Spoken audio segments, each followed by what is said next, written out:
All right, hello everyone, and welcome to my channel. This is a channel for educational purposes, and we try to shed light on some great theories of everything and other all-encompassing theories that would enrich your life if you knew about them. But generally, they have been suppressed and hidden from you and have not received the proper publicity and have not gotten out there for mass consumption, even though they are worthy of everybody knowing about them. And today is our 388th video on the reciprocal system of theory from Dewey B. Larson. And Dewey B. Larson lived from 1898 until 1990, and during his fairly long life, he dedicated about 60 years to developing and refining the reciprocal system. He put out his two fundamental postulates in 1959, and then spent the rest of his life working out his theoretical universe and writing books on his theoretical universe, which is, okay, if my two postulates, if those two are correct, then what does that mean? What are the ramifications? What does a universe look like that follows from those two postulates? And I covered that about a year ago in about 15 videos. That's called The Outline of the Deductive Development of the Reciprocal System. So you might want to check that out. It goes through all 165 steps that Mr. Larson took to get from his fundamental postulates to his theoretical universe. And then in his books, he compares his theoretical universe with that that has been measured and compiled by the legacy scientists at the cost of billions or trillions of dollars. Larson was able to come up, he was able to duplicate those results sitting on his couch with his slide rule, while the an army of astronomers and theoretical physicists had to use billion-dollar atom-smashing machines and telescopes to come up with their tables. So you tell me which is more valuable. But the basic idea behind Larson's reciprocal system outlined in his postulates, I'll just go over the two postulates. The first postulate, and by far the most important, or the more important, is the universe is composed of one component, motion, existing in 3 dimensions, in discrete units, and with 2 reciprocal aspects, space and time. Now, I think that is, now, just to keep in mind, Larson did revise his postulates a few times over the years, switched around a little bit of the language, changed a few of the terms, and so on. So it's not possible to kind of give you his postulates. You'd have to specify a date and time. At the beginning, he used the term space-time instead of motion, and then he came around to using the term motion, and toward the end of his life he came around to using the term change in 3 dimensions. So I guess take your pick, but he talks about a universe of motion. So that's the main concept to me, is that the universe is not made out of matter, not made out of energy, not made out of the fundamental forces. It's made out of motion, and specifically what he calls a scalar motion. This is a more kind of generalized motion. It's a motion that has a magnitude but has no specific direction. Envisioned by using a balloon with dots on it. If you blow up the balloon, all the dots are moving away from each other, but they're not moving in any specific direction. That's a scalar motion. And then the other key aspect is that motion is the relationship between space and time. We can see that in our most basic concepts of space and time, our most basic concepts of motion. Speed. The bicycle is moving at 10 miles per hour. 10 miles of space in 1 hour of time. Space over time is motion. Acceleration. The projectile was falling at 32 feet per second. 32 feet of space, 1 second per second of motion. Space over time squared, acceleration. So now if you decided to double the speed and now say the bike is moving at 20 miles per hour, or you could say that the bike is moving at 10 miles per half hour. They're both the same. You can either multiply the space or you can divide the time. That shows you a reciprocal relationship. So at least as far as we can see, there is an actual reciprocal relationship between space and time. Larson spreads that out over any kind of motion, which he includes as really all of our scientific quantities. So all of our scientific quantities, all motions are relationships between space and time. They're basically fractions with space or time as the numerator and time or space as the denominator. And then also space and time both come only in discrete units. You have to have a full unit of space before you have any space. And you have to have a full unit of time before you have a unit of time. They are quantized. A full unit of time before you have any time. They are both quantized. There's a quantum of space and a quantum of time. And if you have one quantum of space in one quantum of time, space over time being speed, you have the speed of light. The speed of light is 1/1 equals 1. And that is what Larson refers to as unit speed. And this is, in the reciprocal system, is the background speed of our universe. This is the speed that's always existing. It is omnipresent. When it feels like you have nothing, what you actually have is you have an outward speed in all directions at the speed of light. So you have an outward scalar motion at the speed of light. That is the background speed, or the null speed, the neutral speed, the ether, the origin of the universe of motion, of Larson's universe of motion, or his reciprocal system of theory. And then the second postulate is just that the universe conforms to the relations of ordinary commutative mathematics. Its primary magnitudes are absolute and its geometry is Euclidean. Some of Larson's followers have disagreed with that second postulate, especially in terms of the geometry. And Dr. Bruce Perret, I think, has done some great work in redefining the geometry to be a projective geometry, which is a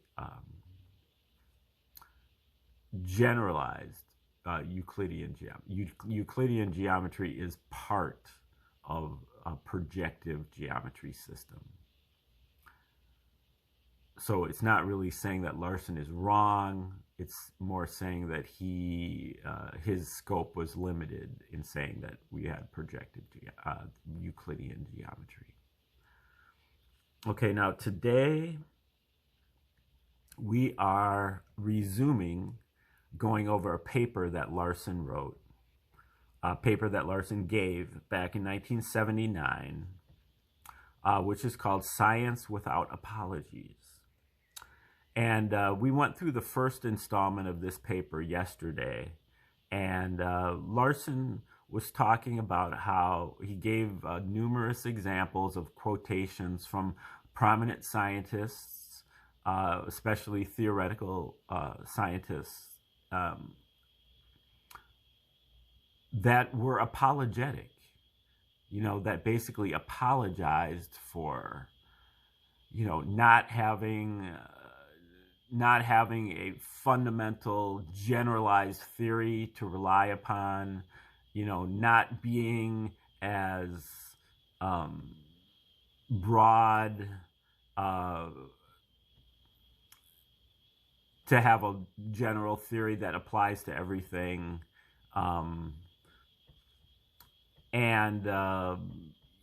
As a result, our theories are kind of a hodgepodge of all kinds of different theories that are, some, kind of embroidered together, that are, not a coherent set of rules that you can apply to everything, but just a bunch of parts that don't quite fit together consistently. And so, he's basically saying that legacy science has to give apologies because it's not complete in and of itself. And I think now he's going to contrast that with the reciprocal system, where the reciprocal system does provide basically exactly what the legacy scientists are praying for. This is exactly what they're looking for.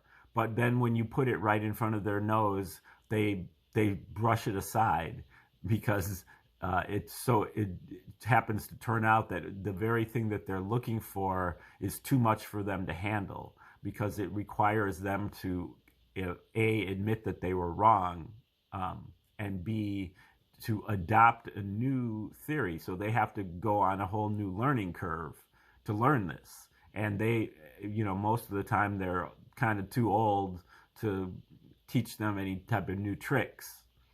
And, if you study the history of science, you know that generally you have to just kind of wait for a new generation of scientists to come of age before you can impose any type of new paradigm on them. So, and in some cases, it's not just one generation. It could be, 5, 8, 10 generations before people are ready to, they have to be, it has to be, the old theory has to really have a lot of holes in it. And it has to be kind of having lost a lot of its functionality. Okay, so we're going to start right here, and I think Larson is going to get into why his science, his system, requires no apologies. A great many of the multitude of different parts and pieces of which conventional physical theory is composed are not derived from basic physical theory, but are products of inductive reasoning from factual premises. These portions of current physical thought, perhaps more than 90% of the total number of items, are not affected by any errors in the premises on which basic physical theory is founded. This is the reason why physical science has been so spectacularly successful in spite of the errors in its basic premises. It also explains why correction of these errors by the reciprocal system makes so little change in the principles and relations applicable to the phenomena of everyday experience. Obviously, the principles and relations that are not affected by errors in the basic premises of physical theory are not affected by correction of those errors either. All of the parts and pieces of current theory that are derived from theoretical premises are based on the assumption that the universe in which we live is a universe of matter, one in which the fundamental entities are elementary units of matter existing in a framework provided by space and time. The eyes of the modern physicist are focused upon matter, as expressed by Arthur Belser, or Beiser. Quote, broadly speaking, physics is the science of matter, its structure, properties, and behavior, end quote. We now know definitely and positively that this view of the universe, which sees matter as the fundamental entity, is wrong, because we now know that there are processes whereby matter can be transformed into non-matter and vice versa. Clearly, there must be some common denominator underlying both matter and non-matter. This is not a question of opinion or judgment. It is a definite requirement of the observed facts, and it is so recognized by many of our prominent scientists. Some of them have tried to identify the common denominator. Heisenberg, for instance, suggested that it might be energy. The elementary particles are the fundamental forms that the substance energy must take in order to become matter. This is a quote from Heisenberg. The elementary particles are the fundamental forms that the substance energy must take in order to become matter. And these basic forms must, in some way, be determined by a fundamental law expressible in mathematical terms. However, Heisenberg admitted that he has no idea as to what that some way might be, and his hypothesis therefore had no practical value other than as an expression of his recognition of the lack of validity of the matter concept of the universe. All of the other possibilities that have been examined heretofore have been equally as unproductive as the energy hypothesis. So the physicists have closed their eyes to the error that they know exists in the fundamentals of their theories, and have continued to base these theories on a concept that they know is wrong. Here is the reason why, as Feynman pointed out in the statement previously quoted, present-day science has no general theory, no, quote, one structure from which all is deduced. A valid general structure of theory cannot be erected on an unsound foundation. One of the possible alternatives to energy as the common denominator of the universe that has been given consideration is motion.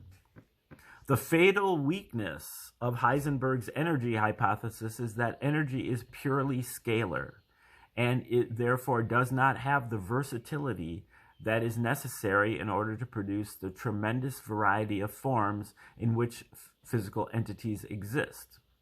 Motion, on the other hand, can be vectorial, and the introduction of direction provides the necessary range of possibilities. Many investigators, including such prominent scientists and philosophers as Descartes, Eddington, and Hobbes, have therefore tried to construct a theory of a universe of motion. But they have been no more successful than Heisenberg. The reason for the failure of all of these previous efforts was discovered in the course of the investigation that culminated in the development of the reciprocal system of theory. These previous investigators failed to develop a workable theory because none of them actually postulated a genuine universe of motion. The universes that they envisioned were all hybrid products that retained the framework of the previous matter concept. Their motion simply replaced matter in the space-time framework. The unique feature of the reciprocal system of theory is that it postulates a universe in which motion is the sole constituent, one in which there is nothing but motion. The significant difference between this and all previous concepts of the nature of the universe is that it gives space and time an altogether different status. The definition of motion that is used in this theory, the standard scientific definition, we may say, is expressed by the equation of motion, which in its simplest form is v equals s over t, where velocity, v equals speed or velocity, the measure of the motion, and s and t are space and time, respectively. This equation, which defines motion in terms of space and time, is equally applicable in reverse. That is, it is also a definition of space and time in terms of motion. It tells us that in motion, space and time are the two reciprocal aspects of that motion and nothing else. In a universe of matter, the fact that space and time have no other significance in motion would not preclude them from having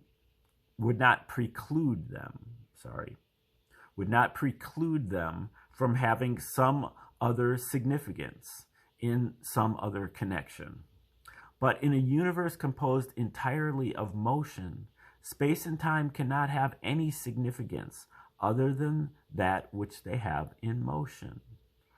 Thus, in a universe of motion, space and time are the two reciprocal aspects of motion, and they have no other significance. This general relationship is the most important feature of a genuine universe of motion. The feature that is responsible for the distinctive characteristics of this universe.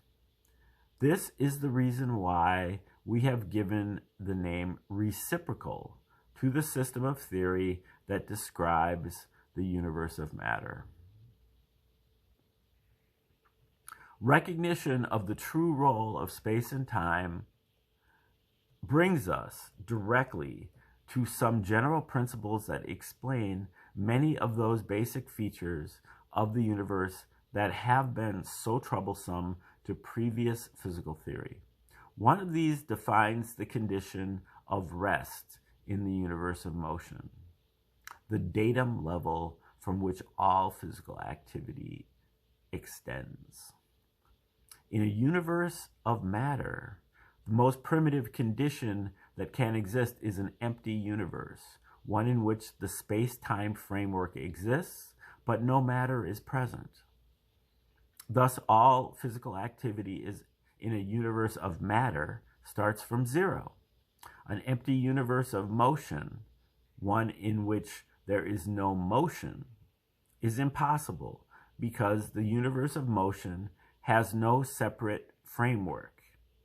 If there is no motion, there is no universe. The most primitive condition in a universe of motion is one in which units of motion exist without interaction. Each of these units of motion consists of a unit of space in association with a unit of time. That is, the speed is unity. Consequently, the condition of rest in a universe of motion, the datum from which all action extends, is not zero speed, but unit speed.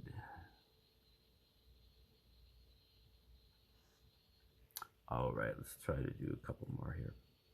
What this means in practice is that if an object without independent motion exists at a spatial location, x, at time t, then at time t plus 1, it will exist at spatial location x plus 1. The advance of 1 unit of time has been accompanied by a similar advance of 1 unit in space. Thus, the spatial reference system of the physical universe is not a stationary system, as seen in current thought, but a moving system in which all locations are moving outward from all other locations at a constant unit speed, a speed that can easily be identified as the speed of light. An analogy that is helpful in this connection is the motion of spots on the surface of an expanding balloon. An expanding three-dimensional object would be a closer analogy, but the balloon is more familiar. Like a spot on the expanding balloon, any object which has no capability, just to point out, where he talks about this three-dimensional object as a closer analogy to the balloon, you might want to use raisin bread. So as you cook the raisin bread and it rises, all of the raisins are moving away from each other. In the same way that the spots on the balloon are moving away from each other, but the balloon is just a surface. So the balloon is just a two-dimensional object. The raisin bread is a three-dimensional object. Okay, like a spot on the expanding balloon, any object which has no capability of independent motion does not remain stationary with respect to its neighbors. It remains stationary in the natural reference system, the system to which a universe of motion actually conforms, and it therefore moves away from these neighboring objects at the speed of light. Here, then, we have one of the basic features of a universe of motion, a moving spatial system of reference. Let us see what this aspect of the theoretical universe can do for us. One of the important physical phenomena for which physical science has no explanation is the propagation of light and other electromagnetic radiation. A number of hypotheses have been advanced, but they have all fallen by the wayside. Newton's hypothesis of particles shot out from the source in the manner of bullets from a gun, and the rival hypothesis of waves in a hypothetical ether were both ultimately rejected because they failed to stand up under close scrutiny. There is a widespread impression that Einstein solved this problem, but Einstein himself makes no such claim. In one of his books, he goes on at considerable length about how difficult a problem this actually is, and he concludes with this statement, quote, "Our only way out seems to be to take for granted the fact that space has the physical property of transmitting electromagnetic waves, and not to bother too much about the meaning of this statement." This conclusion that there is no way out of the difficulty but to assume an answer and take its validity for granted is simply another kind of apology. One of the reasons why those who are in any way connected with science ought to hope that the reciprocal system is a correct account of the physical universe is that it solves such problems rather than sweeping them under the rug, as Einstein has done with the radiation problem. The photon of radiation is an object that has no capability of independent motion, no mechanism whereby it can alter its position. In a universe of motion, it therefore stays put in its original location and is carried outward at the speed of light by the motion or progression of the natural reference system. This is all there is to it. We do not have to dream up any complicated mechanism or make a guess and take it for granted. Okay, we're going to stop it right there. And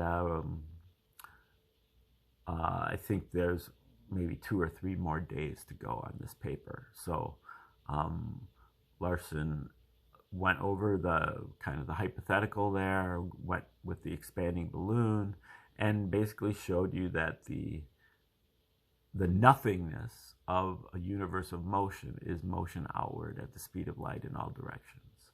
That is the null point of the universe of motion, which Larson calls the progression of the natural reference system.